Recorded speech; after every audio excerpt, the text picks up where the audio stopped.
तो हेलो नमस्कार दोस्तों, मैं विपिन कुमार। हम मिल रहे हैं एक और नई वीडियो में। तो आज मैं आपको बताने वाला हूं कि हम जब भी पैसा निकलवाते हैं खाते से, आधार कार्ड से या पैसा ट्रांसफर करवाते हैं तो हमारे पास मैसेज नहीं आता है ना।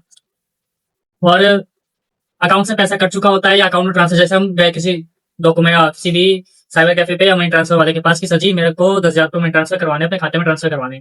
आपने उनको कैश दिया, उन्होंने ट्रांसफर भी कर दिए, आपको स्लिप भी दे दी या फोटो भी खींच के दे दिया, दिखा दिया आपको अपनी स्क्रीन पे कि आपका जो है मनी ट्रांसफर हो चुका है।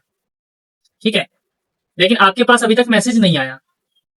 आप इनसिक्योर फील करते हैं कि मेरे पास अभी तक मैसेज आया नहीं है, क्या मेरे अकाउंट में पैसा आया होगा या नहीं आया होगा, है ना। तो इसमें डरने की बात नहीं होती है। आपको ये चेक करना होता है कि उन्होंने पेमेंट प्रॉपर डाल दिया है या नहीं डाल दिया, वहां सक्सेस हो गया है या नहीं हो गया है। क्योंकि कई बार आपके उस टाइम ना आपके अकाउंट में पेमेंट आ चुका होता है, और कई बार ऐसा होता है कि बैंक का मैसेज नहीं आता है, बैंक का मैसेज लेट आता है और पेमेंट जो है आ चुकी थी अकाउंट में। तो आपको ये सिक्योर पहले करना है, पहले ये चीज श्योर करना है कि आपके खाते में पैसे आ गए हैं या नहीं आ गए, उसके बाद ही हमको बोलना है। और दूसरी बात, अगर आपको डाउट है तो आप कस्टमर केयर से बैलेंस इंक्वायरी करके पता कर सकते हैं, या फिर आप बैंक की एंट्री और स्टेटमेंट से भी पता कर सकते हैं कि आपके अकाउंट में कितने बैलेंस है। ओके। और दूसरी बात, अगर हम निकालते हैं एटीएस से, आधार कार्ड से, तो उस टाइम भी ऐसा होता है मैसेज नहीं आता है और दुकानदार हमें कैश दे देते हैं। तो ऐसा होता है पैसा निकल चुका होता है और जितना आपने निकलवाया है उतना ही निकला होता है। आपको अगर तसल्ली करें तो आप तसल्ली के लिए ये कर सकते हैं कि आपने जिनसे पैसा निकलवाया है उस दुकानदार को बोलिए कि सर मुझे एक बार स्क्रीन पे मेरी श्योरिटी के लिए, कि ऐसी बोलिए कि मेरी तसल्ली के लिए आप एक बार स्क्रीन पे दिखा दीजिए कि कितना पैसा मेरे अकाउंट से आपने निकाला है। वो रिपोर्ट में सारा शो कर जाता है कितना विड्रॉ हुआ है, किस टाइम विड्रॉ हुआ है। ठीक है, मेरे पास मैसेज नहीं है, आप ये कर सकते हैं मैसेज अगर आपके पास नहीं आया है।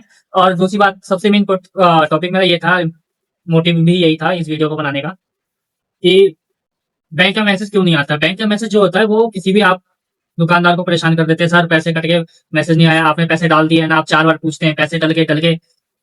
ठीक है, और आप बार बार बोलते हैं मैसेज नहीं आया। तो मैसेज इंपॉर्टेंट नहीं है, आपने जो पैसा निकलवाया है या ट्रांसफर करवाया है वो ट्रांसफर इंपॉर्टेंट है, ट्रांसफर जरूरी है। आपके हाथ में पैसा पहुंच जाना चाहिए, मैसेज पहुंचे या ना पहुंचे।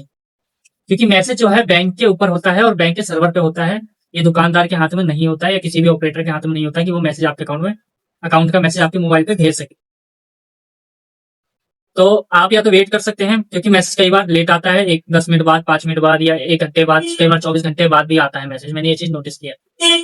मेरे साथ खुद हुआ है कि मैं दिन में ट्रांजेक्शन करता था और वो सारी मैसेज जो रात में आते थे, कई बार नोटिफिकेशन के साउंड सुन के मैं उठ के मोबाइल चेक करता था तो मुझे पता लगता कि पेमेंट, मैं देख के घबरा जाता कि इतनी रात को पेमेंट कट कैसे गई। फिर जब मैं टाइमिंग चेक करता था तो मुझे पता लगता था कि ये दिन में करी हुई या सुबह करी हुई ट्रांजेक्शन है।